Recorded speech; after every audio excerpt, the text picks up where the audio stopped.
I'm ready.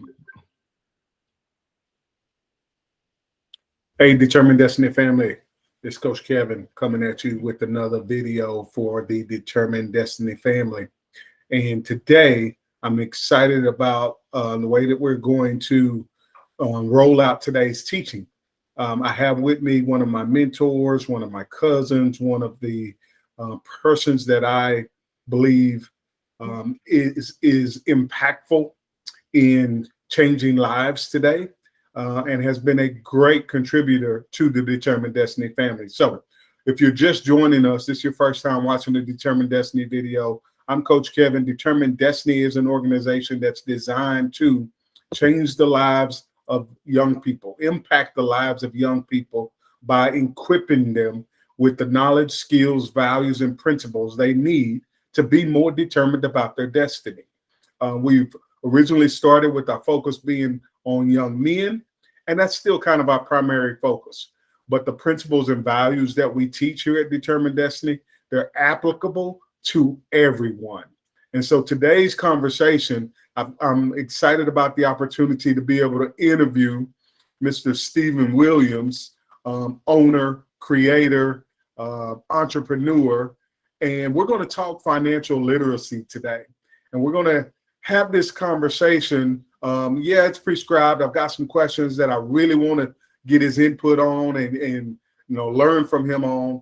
But we may ad-lib a little bit because we want this to be a teaching point for our young people so that they can be more aware of their financial status and their financial situations and be more determined about their destiny as it pertains to their finances. So, Mr. Williams, Steve, I'm glad you had a chance you made some time to be able to join us today. Thank you again for being willing to put in this time with the Determined Destiny family.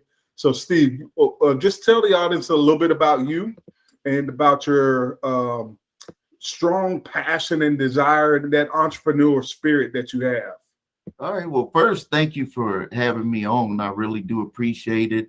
And like you said, to be able to impact people, our conversations where we go back and forth and you give me ideas, I give you ideas. I really do appreciate that because there's not too many people, friends, family, or associates that you're even able to do that with, that have the mindset that really understand and are thinking and taking in information and evaluating. I really do appreciate the time that we speak on the phone and talk about that.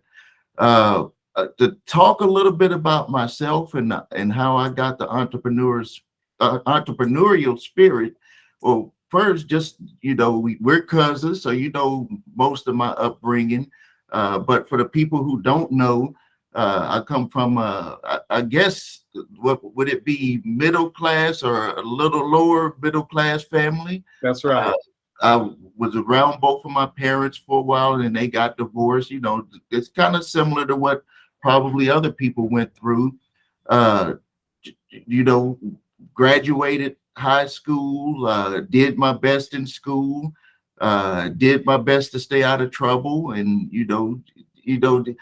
I guess my upbringing is probably the same as most people that are watching this. Yeah. I could tell you the entrepreneurial spirit came from my, other people might say grandmother. We say granny, right? That's right. That's where it came from, because I remember it's like in my memory, I could see it when we used to go out there and she used to make those, is it crochet flowers or yeah. And we would walk up to people and we would say dead or alive, and we know what that means. That means, is your mother dead or is she alive? And if she was dead, you would try to sell them the white flower. If she was alive, the red flower.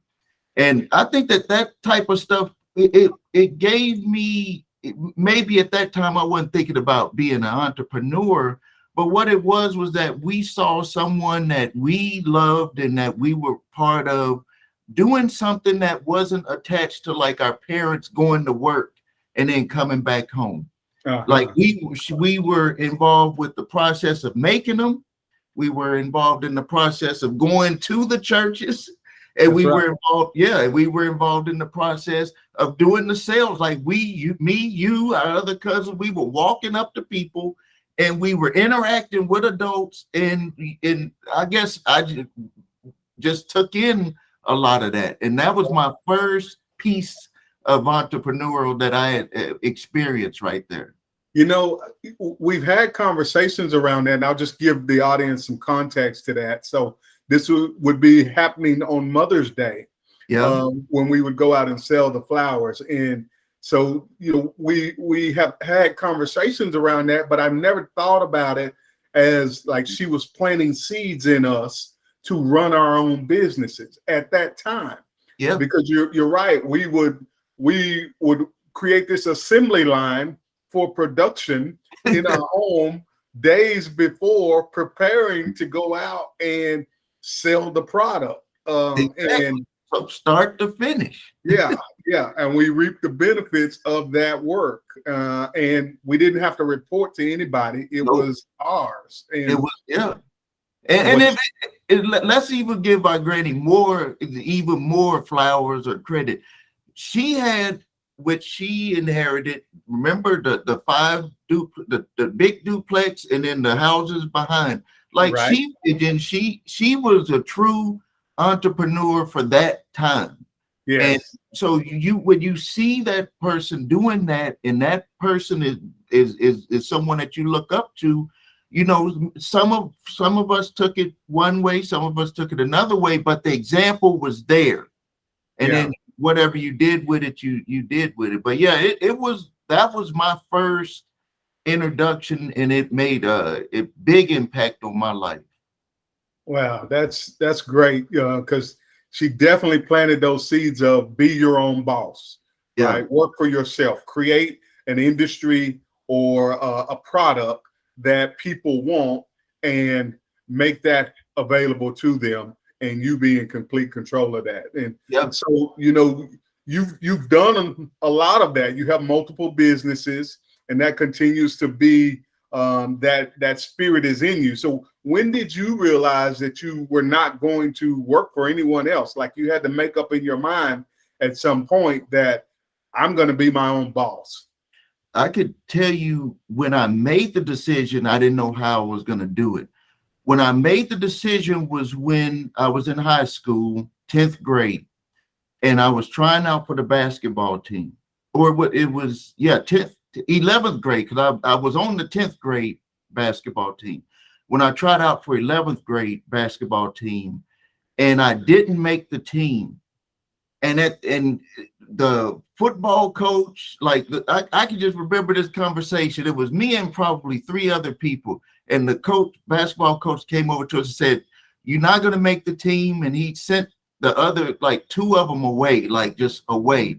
And then he said, "Steve, the football coach wants to talk to you." And I was like, I thought to myself, I was like, I mean, I love football, but I wasn't gonna, it wasn't what I wanted to do. And I didn't even really think I would have made the basketball team if I really wanted to do it. I think that it just wasn't for me for sports at all, like regardless. And so at that time, that was the day that I said, I'm going to be doing business. I'm going to like do something where I can create something and do work for myself. I didn't know what exactly I was going to do, but I know that was the day that I made that determination. So I was 15 years, at that time, 15 years old. That's exciting, because I know that our audience, we have parents, we have coaches, we have mentors, teachers that all watch the Determined Destiny videos, and they're working with young men and young people who are right in that age range. And, you know, today's society is not a whole lot different than our society back then, in the sense of that's that age where kids begin to try to figure out what they're going to do with their life. And so this conversation is so rich right now for that particular age group. So I hope that our audience is hearing and understanding that this is the time when we talk about like 13 to 17 to 18-year-olds. We've got to really help them develop that mindset of what they're going to do with their life. And it doesn't have to be set in stone. Like you said, you didn't know exactly what it was, but you begin to develop that mindset that I'm going to work for myself. I'm going to run my own business. And so then in having that mindset, how did that affect how you spent your time later? So if you weren't on the sports team, you had to be doing something with your time. Absolutely. What I started to do, and this was done on accident. So the great thing about being able to look back, and then you and I can share this with everyone that is watching. I accidentally did the right things. I went and I joined, back then it was network marketing. I joined a network marketing company at the age of 15. That was put me in front of and got me in front of and talked to people that were like serious business people in that business. Like when I think about it, I was with people that were like cared about me and was giving me some information that I'm using today that I didn't even know how important it was back at that time. So Wow. So with the mindset, I started listening to it was these hypnosis tapes. I would listen to them when I went to bed, and it was just saying positive thinking, like you think positive, you're in charge of your life. Like I would listen to that all the time. And then I was joined a network marketing company, and I got around adults, people that were in business, doing that business seriously. And it gave me a different look at like, hey, these people are in business and it's about business, no playing around. Mm-hmm. And I became for my age, I became pretty successful at that business from just being around those people. And then there was other things but I was still kind of scrambled. I didn't know what I really wanted to do. I was just kind of latching on. But I guess the big piece of the lesson on that is that I just started getting away from the friends that I don't want to say wasn't doing anything, but they wasn't going the direction I was going. They didn't have the business mindset. Didn't have the business mind. Yeah, nothing wrong with them, nothing personally wrong. It's just that I had actually separated myself from really all of my friends. There was, from that group, they thought like, did you disappear or something? And it was just where my mindset had changed. And every friend that wasn't business, I just didn't have I didn't have that same relationship with again. I had, started, being around people that were focused on what I wanted to be, which was a business person. Okay. I like what you said there in terms of like you begin to program your mind by being around people and listening to different audios that set your consciousness and your subconsciousness to have the knowledge that you needed to produce the business that you now run today. You said, I'm still using some of those things today. And that's interesting because that's at the backbone of Determined Destiny.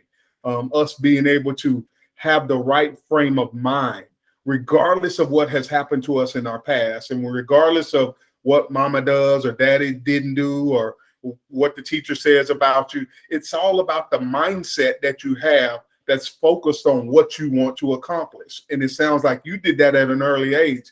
So a lot of times, when we do these videos and have these talks, people think that, oh, that's not for me. Oh, that's not for me. Because they can't really grasp that concept. So I guess the thing that I would want people to do is just take the first step. Be willing to take the first step to change your mindset around, and we're talking about money today. So let's just talk about money.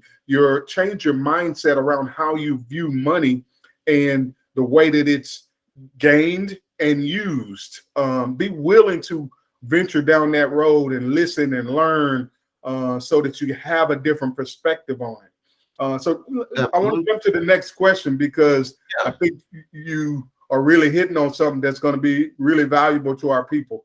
So many kids today, they don't have much knowledge of money or finances beyond what they see, with their parents. They go to work, they get paid, they pay bills. That's the breadth of their knowledge.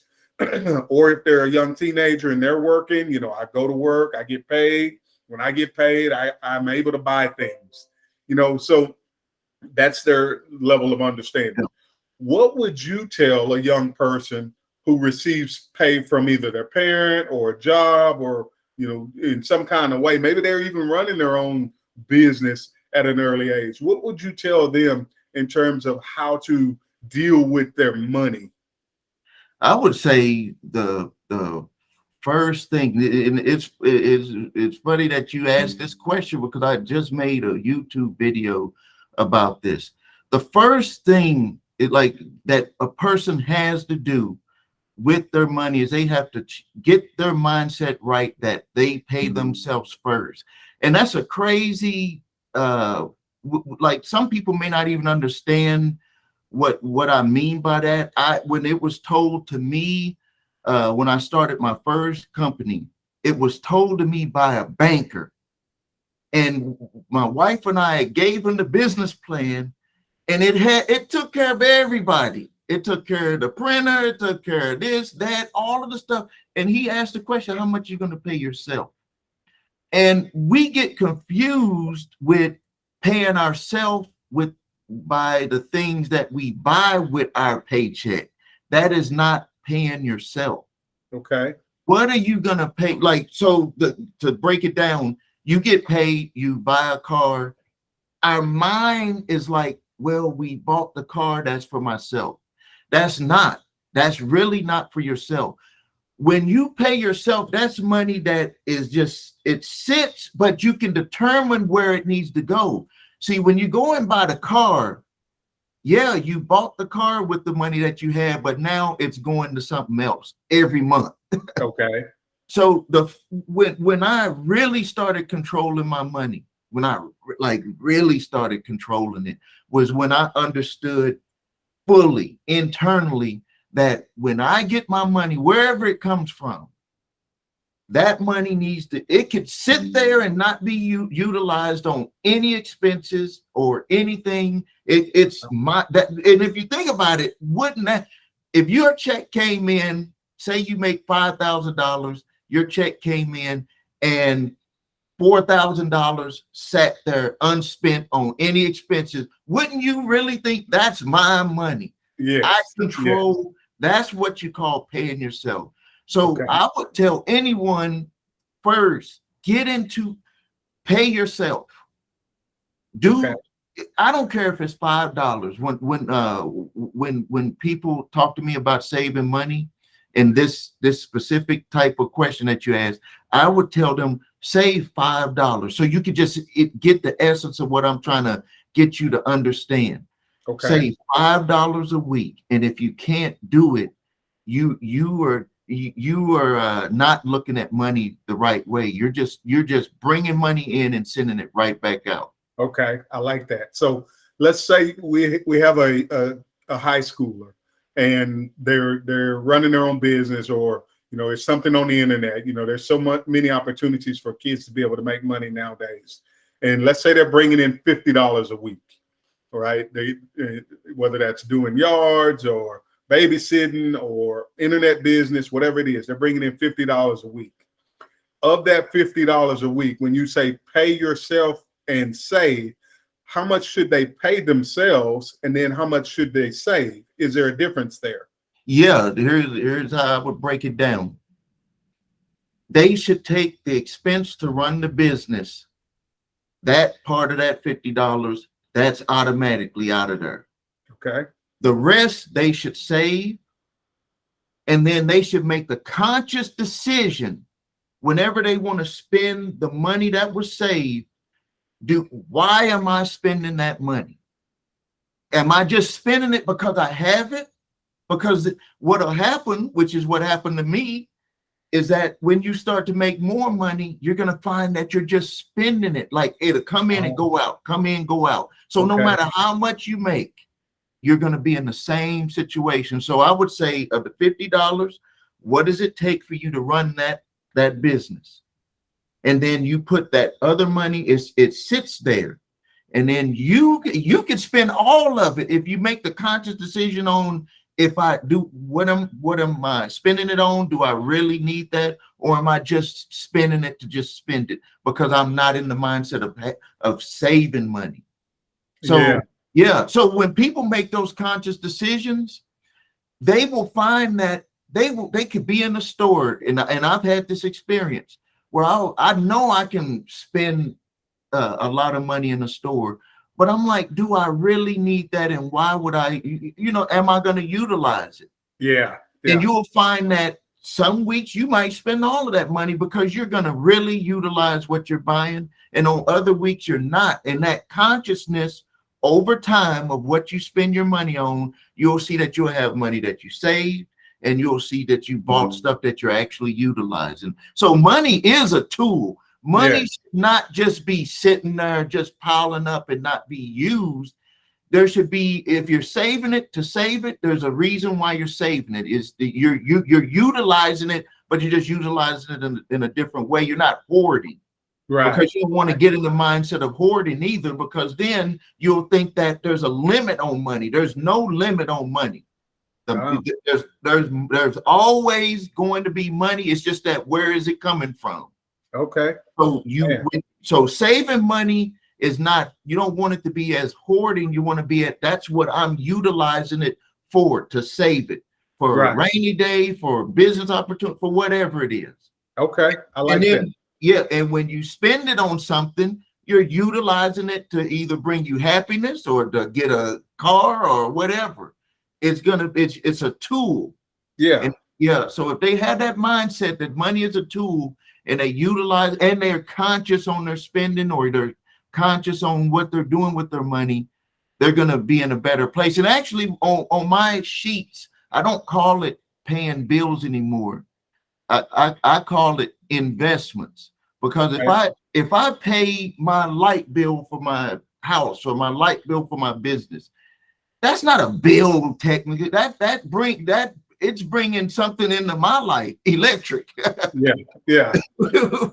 You don't have nothing without it. And it's just a play on the mind, a play on the mind. But if you think about it that way, you won't always be thinking that, oh, I got to pay this light bill.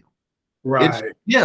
And that'll bring, because you're actually benefiting from it. You're benefiting from it. And when you are in the mindset of benefiting from things, you always have a positive mindset and more things come into your life. Wow, that's some rich conversation. So I have a couple other questions, but I want to recap for our audience here a couple key points that you hit on, and I'll start from the last and kind of work my way back up.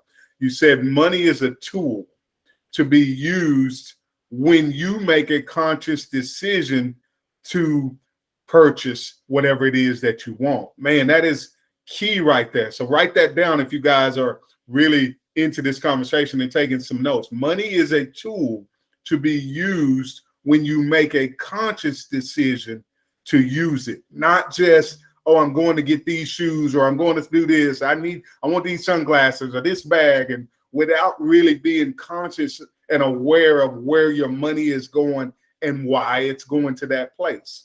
And then you talk about kids having that understanding of money, and knowing that, as money is coming in, they have to realize that it can just sit there and that would just be fine because it's their money. And I think that is like a piece that a lot of times we miss out on. It's okay to save money. Just keep it. We don't have to spend it if you don't have to spend it, especially for our kids. Mom and dad's putting the roof over your head, or you're living with grandma, aunt, uncle, whoever. So you don't really have bills to pay in order to keep the lights on and all of that kind of stuff. So you really could just save your money. And it's a conscious decision. Yeah. And that's critical, because like sometimes we don't tell people that it's okay to just stack it. Just let it stack and be okay with that. And then you said something about pouring into your mind. You talked about how you begin to listen to tapes and allow mentors to pour into you, and they really influenced you later. So I want to encourage our audience. I know we have a lot of adults that pay attention to and watch Determined Destiny. So what I want us to be able to do is identify mentors for our kids. A lot of you are acting as mentors, but it needs to be strategic mentoring, like that's focused on helping that kid get better, not just we just do life together. That's part of it, but you got to have some strategic mentoring points that you're trying to teach that kid so that you can see if they're actually getting better at things. And then you said you listen and you started reading. And so I want to encourage our mentors, our parents, to make sure that our kids are listening to the right things and reading the right things so that they can get more determined about their destiny. You know, I got on my kids the other day. Now, I kind of gave them a break this summer, the first part of the summer. I gave them a break, let them just have some fun. But then I got on them the other day because I started to ask them, what are they doing with their time? Have they been reading? Have they been writing? Have they been practicing the piano, learning Spanish more, any of those things? And they couldn't tell me that they've been doing any of that with their time. And I said, okay, well, we got to change that. We got to switch gears here. You know, I'll let y'all go the first 4 or 5 weeks without a whole lot of accountability of how you're using your time. But now moving forward, I made them a schedule of how they should use their time, because time is either invested or spent, just like money.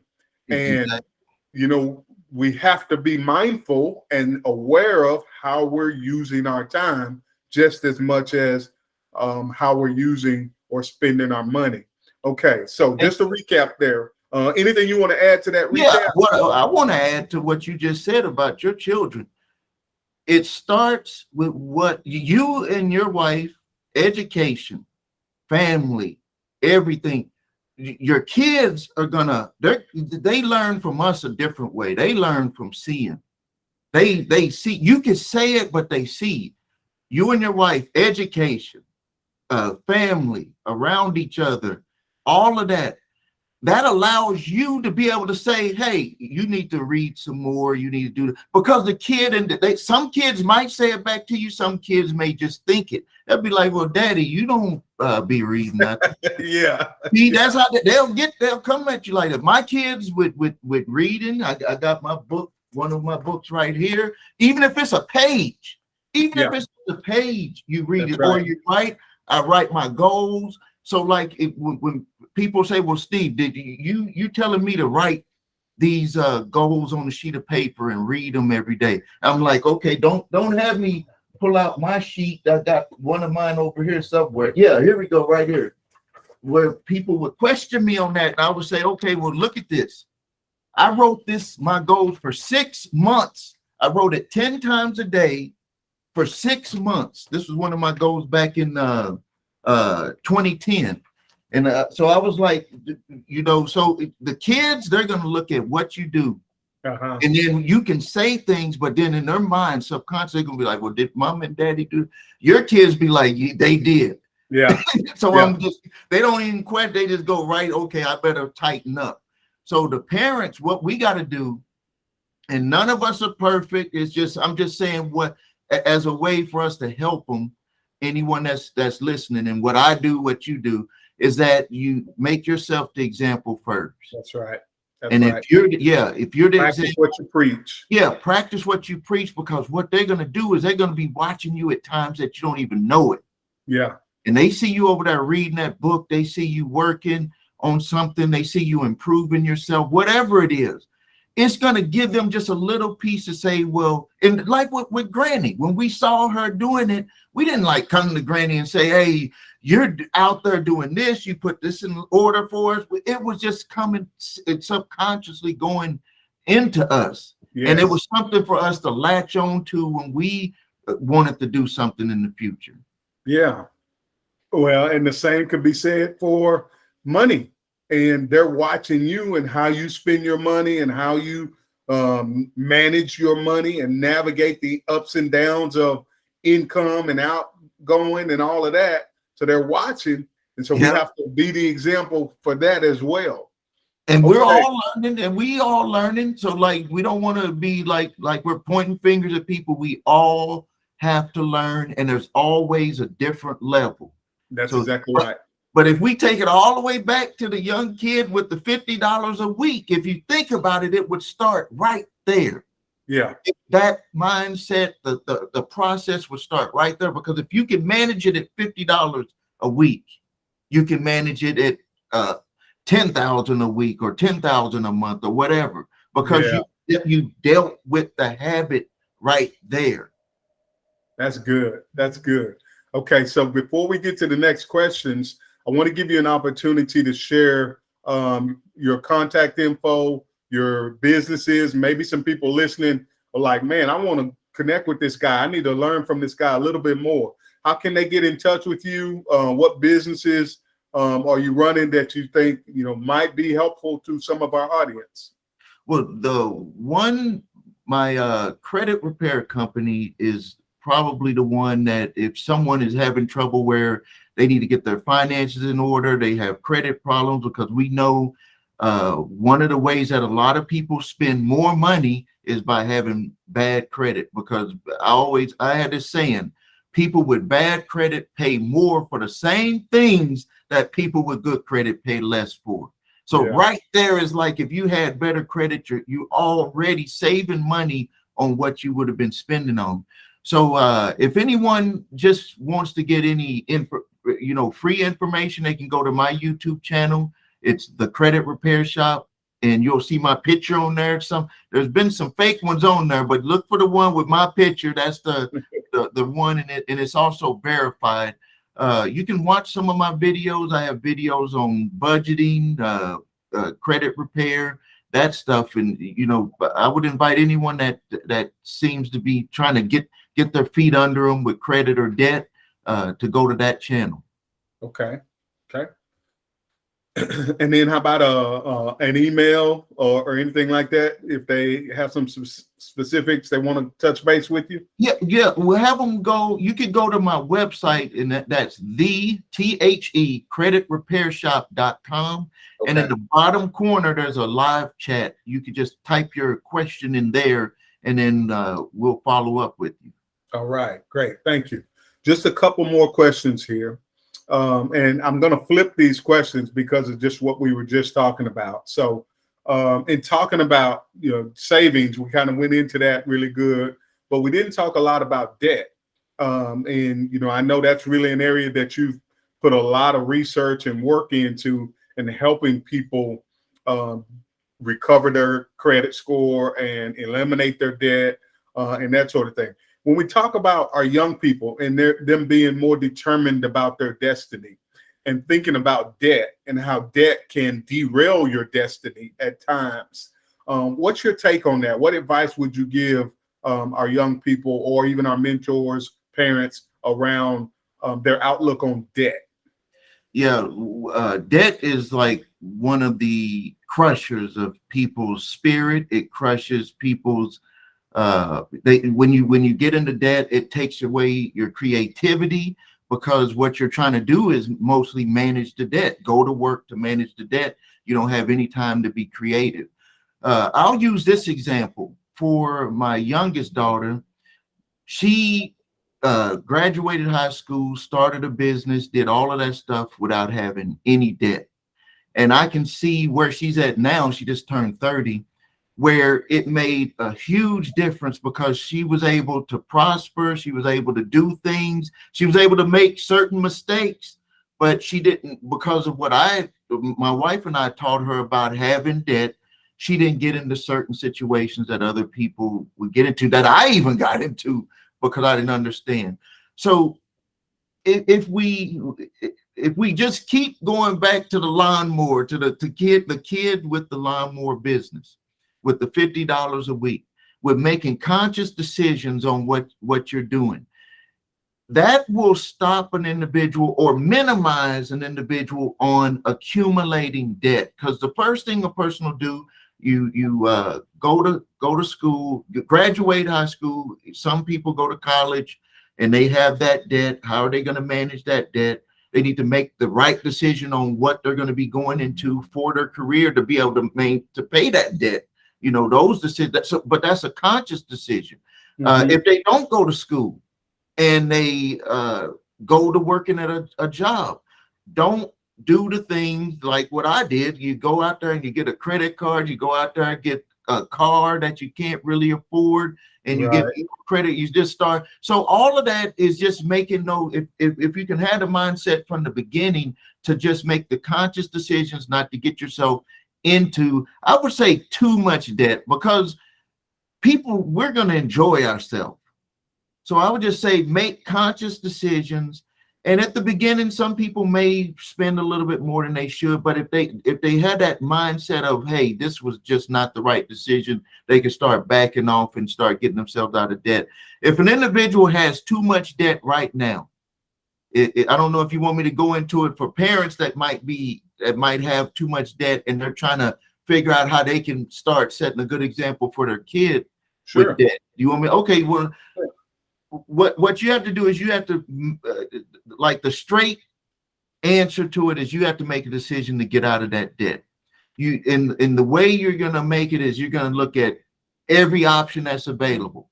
If it's going to be settling debt, if it's going to be maybe filing for some sort of bankruptcy, if it's going to be to do debt settlement, whatever, make a plan to pay it off, whatever. You have to do that, and you have to fight your way through it. And it's going to do so much for your kids when they see that you do something like that, that you attack something that really seems like a big, huge mountain to be able to attack. But you attack it and you fix the problem, you deal with it, and then the family is moving on, better after it. That stuff really plays a huge part in your children's life, because my wife and I had to do it. We started the first business in 1990.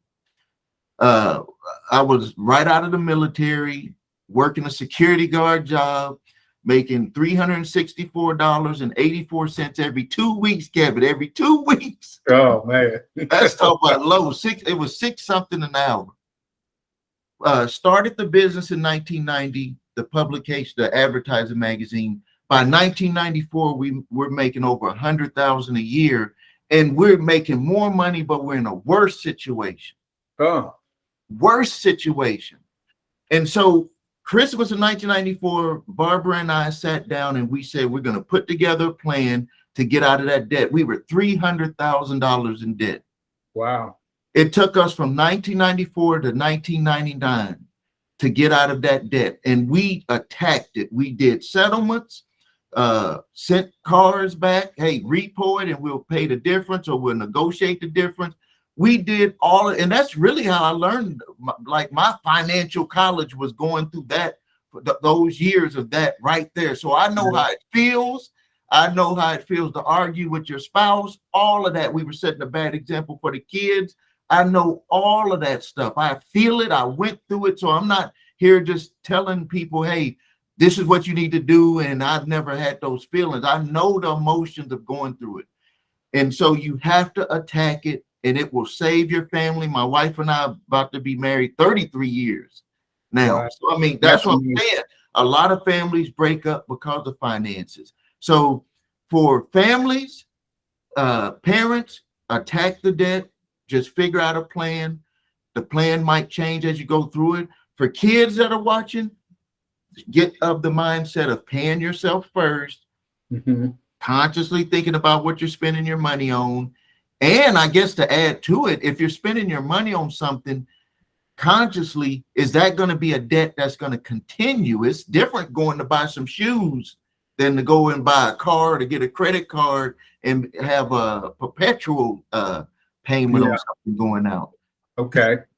So, as you were talking, I was thinking about something, trying to apply this, going back to that kid that is, running their business, they're making their $50 a week and debt. So I started to think, just using the lawnmower analogy, not a lot of kids do that anymore, but they can make the connection.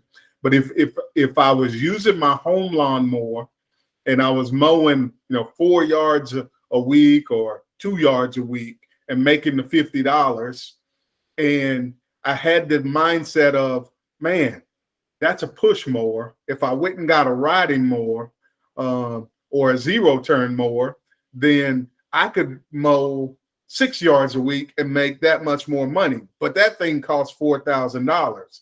So I have a mower that's bringing me in some income. I could go get a more expensive mower that would bring me in more income. Would you say that's a good opportunity to go into debt, or do you just keep doing what you're doing and save until you can go and buy that one? it's a good decision if they know that they can get the business. So it'll be so it'll be like, okay, I'm going to make this investment in this because I know I can go out and get this. So they have to connect both of them. They can't just say, I'm going to go buy it to make it easier. They have to have that plan, that plan in mind, or they would have to know, if I do this because I have the demand that's coming that I just can't get to people. And if I had this type of lawnmower, I would be able to do this many more jobs. I could do it a lot faster. And with the amount that I'm charging, does it cover that debt? So all of those are conscious decisions, because you can see people go out and they just say, I just want to upgrade. And they're not even thinking about, can I support what I'm upgrading to? Or am I just getting it because it looks good? It's going to make it easier on me, which is part of it. But you got to also know that, okay, I'm going to get this. I'm going to do more advertising to bring in more business, or I already have the demand, and this is going to make me be able to do it a lot quicker. But it's a conscious decision to do it. I'm glad you said that part about, like, how is it going to impact you? Are you just doing it just because you want to do it, or are you going to do it to have greater impact? So that was a piece that I was looking for. I use the analogy of the lawnmower business, but that could apply to anything. When you're making your decisions, is this decision going to help me make a greater impact? And then if it is, then maybe that's a good decision to make, to acquire some debt for that, because your business is going to grow from that. So, okay. What do you think about, like, what's in today's economy, today's business market? There's lots of opportunities for people to generate money, for kids to generate money, families to generate money. So what advice would you give to kids in today's opportunity-rich environment as it pertains to making money? The big part of it is that I would say, find something that you love to do and see if you can turn that into money. We're living in a whole different time than when we grew up. There's way more opportunities to make money in different ways that could bring you money and enjoyment at the same time. And as a kid, which I kind of wish I would have took this, I would have thought about it more this way. When you have no family, no debt, that is the time to really step out and be yourself 100% and just see what you want to do. Like, try the different opportunities that you feel that is something that you want to do, not something that you're just looking at somebody that is making money doing it, so you say, okay, I want to do it. Like, figure out what you want to do, and then you just go out there and do it. Like, right now, for me, I'm like, with the way that internet and all of the opportunities that are available, it's like, when I think back of what I wanted to have for business in the 90s, it's here for me right now. So what I have to do to myself to wake myself up, to make sure I take advantage of the opportunities, is that to say to myself, back in the 1990s, you were hoping to be able to reach out to people the way that you can do it on the internet now. Like, back then, TV, radio, and it was TV, radio was everything. Yeah. And it was expensive, and newspaper. It could be expensive to reach out to people. Now you can do it online for a lot less. You can do it in like 1 hour and make something and get it right out to people. Yeah. So what I for the young person that's listening right now, to take this in, I'm about to tell you, wake up to what is available right now. See it for what it is right now. The opportunities now. Don't think in the future, because you'll miss what's going on right now. Yeah. Be present.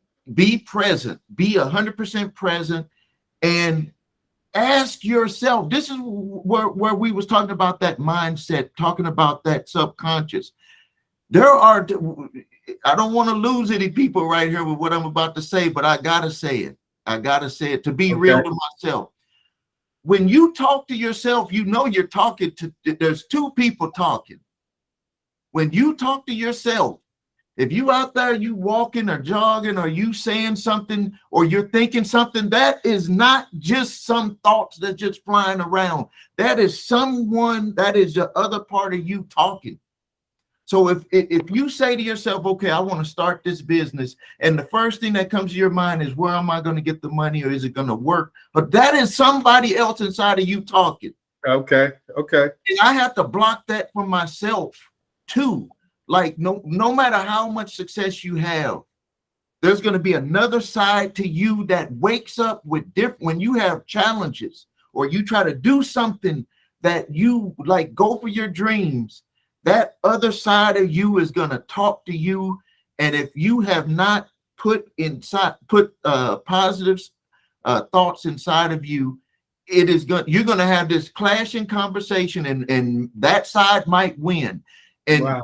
To relate it to what we're saying now, that's what makes people not be aware of now. They're always thinking about the future. Well, in the future, I'm going to be this. In the future, I'm going to do this. In the future, I'm going to do that. And they don't even know that the future is now. Yes. The opportunity is right here now. Even though I wanted, like what's going on now is what I would have wanted in the 90s. I still took advantage of what was available in the 90s. Correct. Yeah. And then I'm taking advantage of what's here. But what I wake myself up now is that the opportunity is way bigger now. Yeah. And I have to continually remind myself. And basically, my other side of me is the procrastination side. I argue with that side.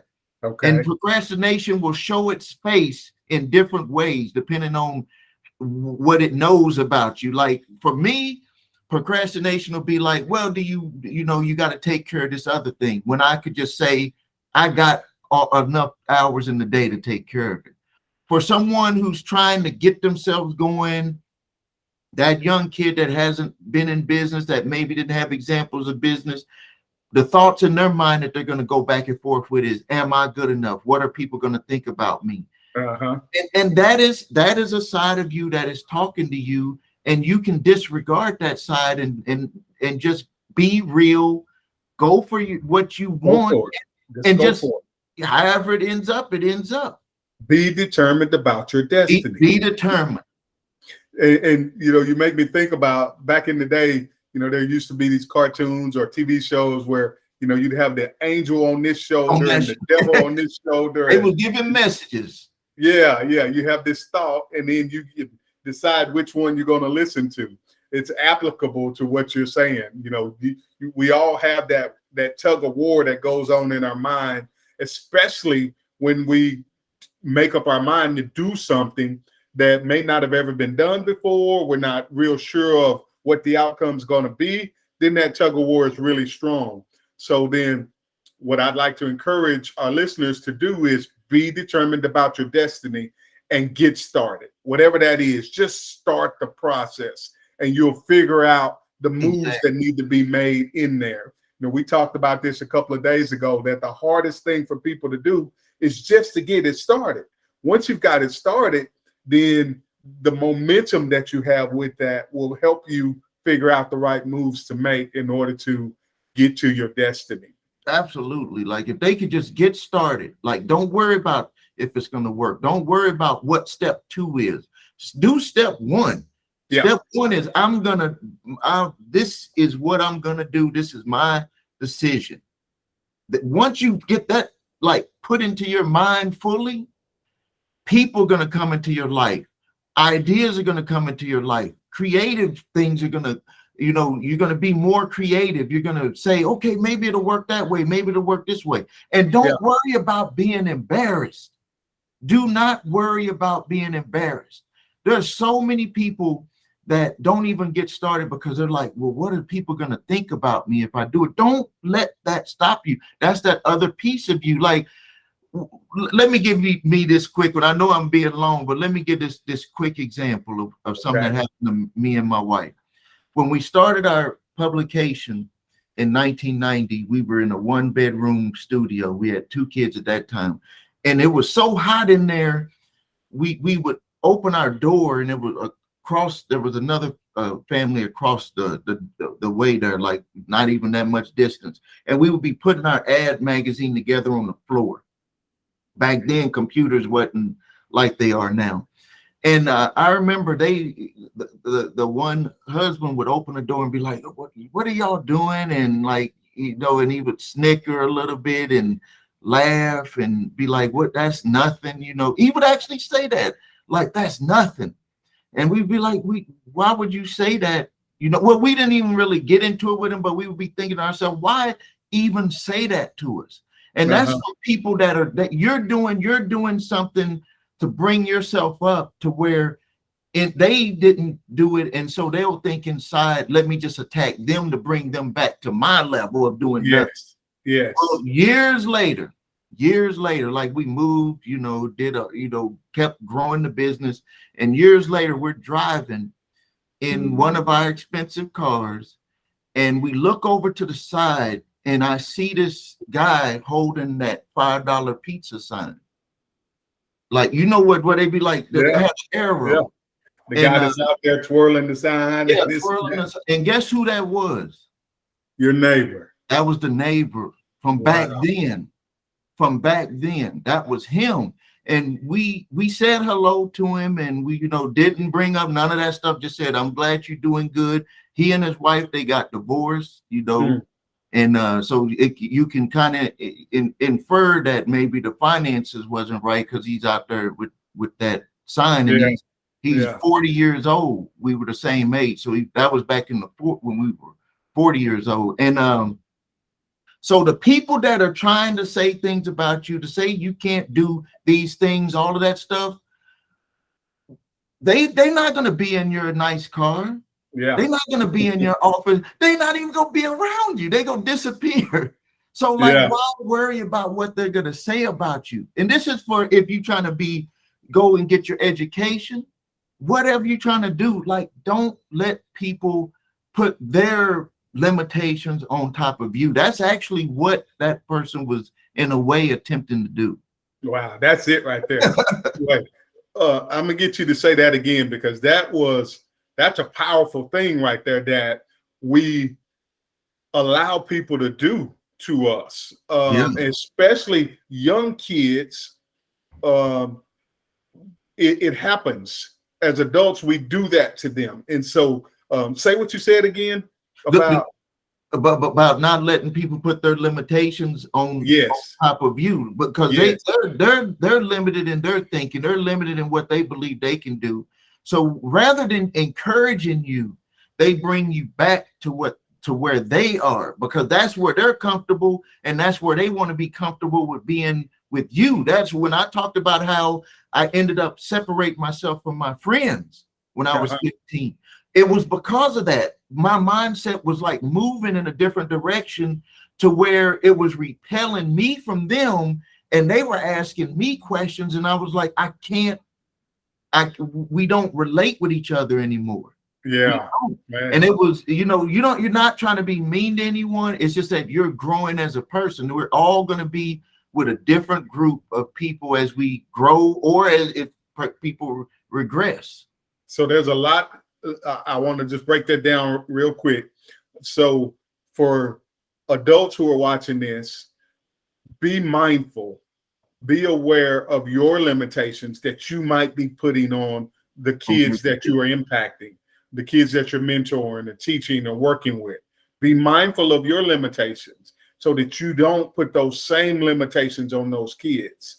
And then if there's kids watching this, young adults, kids watching this, be mindful of others trying to put their limitations on you, and don't accept that if you know and you feel inside of you, you were designed for more, and there's more that your life is purposed for.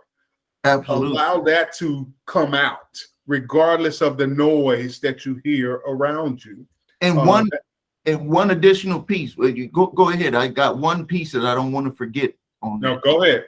Okay, another piece of it is on the other extreme. When you are a successful person, be mindful of your children looking at you as everything is so easy to do. So that was something that we went through with our kids. They're like, you and mom make it look so easy. And so this would be my what I would tell the parent, my advice to the parent when you're in that situation is that you tell them, don't grade yourself, your abilities on what I'm doing. You do your best. And if you know what your best is, like some people say, well, how do I know I'm doing my best? Every one of us know if we're doing our best. Yeah. I'll tell my employees that. They'll be like, can you grade me? I'll be like, I'm gonna grade you, but you know if you're doing your best. Yeah. I know if I'm doing my best. And all of us know. So that's again, being conscious and being real with yourself. Am I doing my best? So for our children, if you're a high performance person, like myself, I'll remind them, hey, you do your best. Your best is going to be your best. Yeah. Don't grade it on what I'm doing, what your mom is doing. That's true. So that's the other extreme, because you can go the other way too. There's always one way or the other direction. Yeah.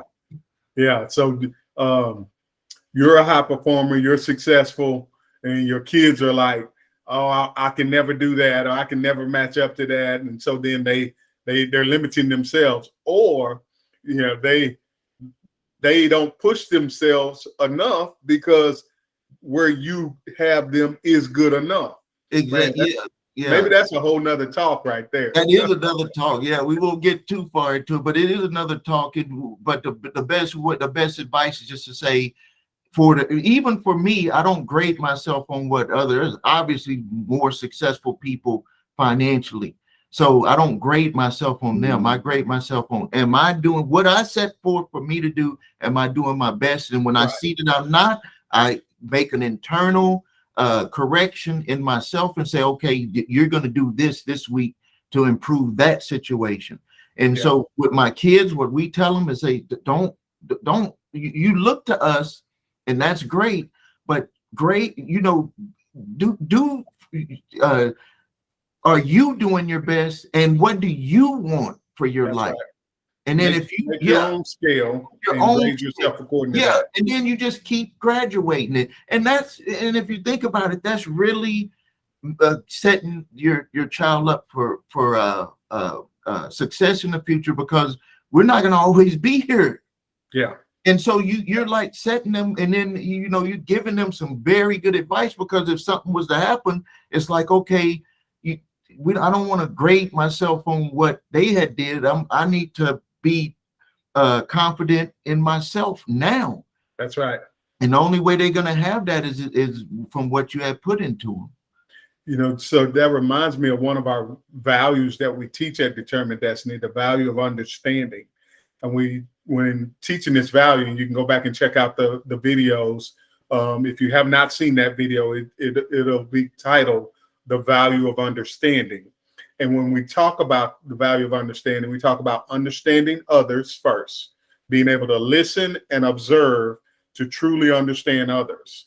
And then understanding ourselves is the next critical piece. And inside of understanding ourselves, we talk about self-awareness and self-reflection. And that's where what you were hitting on there, understanding what your capabilities are. They could be a little less, they could be a whole lot more, but you have to have that self-awareness and that self-reflection that goes into that allows you to create your own scorecard, if you will.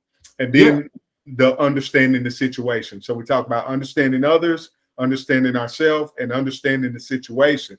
And understanding the situation, like kids don't always see our struggle. They came along at a time where we might have been struggling, but they weren't aware of that struggle. And then they get to a place where things are really good, and they don't understand the situation well enough to know that there was a struggle that got us to this point. You're going to have your own struggles that get you to whatever your point is in life. Yeah. They internally, they subconsciously know it. They don't consciously know it, depending on what age they were. They either subconsciously know it or consciously know it, but they still might be a little bit confused because as the parent, you're protecting them, and there's certain things that you're just not allowing them to consciously maybe they might hear it, but there's certain things that they are not aware of, but they are aware of how you feel. Though they pick up on all of those types of things. And then before we move forward, I want to make sure that my subscribers from the Credit Repair Shop channel go to Determined Destiny's YouTube channel. He has a lot of great videos on there, and it's a growing channel. And I think that probably 100% of the people that's on my channel have children, either in school or even adult children that they're still adult. Our principles and values apply to young adults as well. And so this video is a little longer, actually probably a lot longer than most of the Determined Destiny videos. But we wanted to mix it up a little bit. This was one of those topics. Financial literacy is one of those topics that we don't talk about enough within our society, within our schools, within our homes. So we wanted to give it the time that it needed, so that our listeners are more aware and have more tools in their toolbox to be more financially literate, and can make some better decisions as it pertains to their finances. So again, Steve, thank you for joining, being a part of the Determined Destiny family. I consider you a partner in this. You're one of my mentors. I call you and lean on you and get advice from you because I know it's going to be solid stuff that I can take and use in my own life personally and professionally. So I really appreciate you being that voice. Same for me. I get the same out of you.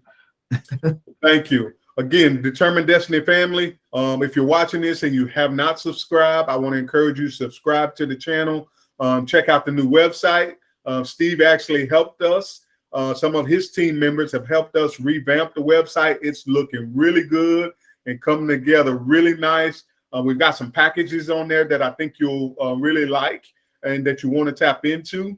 We've got a package that talks about like a 30-day growth plan and what your kid would go through within a 30-day growth plan.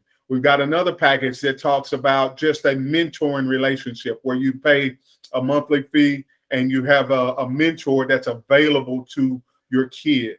And then we have a smaller package that will be on within the next 24, 48 hours that is more of a do-it-yourself type of package, that if you feel like I can watch the videos and I can implement the practices without really needing to touch base with a Determined Destiny coach, that's going to be available to you as well. Just get plugged in. We got a lot of great things going on within the Determined Destiny family. Steve mentioned something about like really just taking the steps and watching what happens as you begin to take those steps. From a financial standpoint, Determined Destiny, we were presented with an opportunity that we hadn't really thought about in terms of going into schools and working with schools and coaches around the Determined Destiny principles and values.